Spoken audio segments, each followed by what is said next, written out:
శంకు చెట్టు అని ఉంటుంది. ఆ శంకు చెట్టు లక్ష్మీదేవికి ఇష్టం, విష్ణుమూర్తికి ఇష్టం, పరమేశ్వరుడికి ఇష్టం, నవగ్రహాల్లో శని భగవానుడికి ఇష్టం. అసలు ఇంటి ఆవరణలో శంకు చెట్టు ఉంటే లక్ష్మీనారాయణుల అనుగ్రహం, శివుడి అనుగ్రహం, శనీశ్వరుడి అనుగ్రహం కలిగి అద్భుతంగా అదృష్టం కలిసి వస్తుంది. శంకు పూలు వీళ్ళందరికీ ఇష్టం.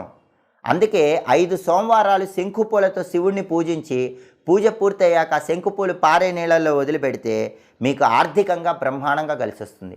మంగళవారం ఆంజనేయ స్వామిని శంకుపూలతో పూజిస్తే వ్యాపార పరంగా బ్రహ్మాండమైన అభివృద్ధి ఏర్పడుతుంది. బుధవారం విష్ణుమూర్తిని శంకుపూలతో పూజిస్తే వ్యాపారం, ఉద్యోగంలో తిరుగులేని విజయాలు వస్తాయి. అలాగే శనివారం నవగ్రహాల దగ్గరికి వెళ్ళి శని విగ్రహం దగ్గర శంకుపూలు పెట్టొస్తే జాతకంలో శని బలం లేకపోయినా బ్రహ్మాండంగా శని బలం పెరుగుతుంది. కాబట్టి శంకుపూలకు అంత శక్తి ఉంటుంది.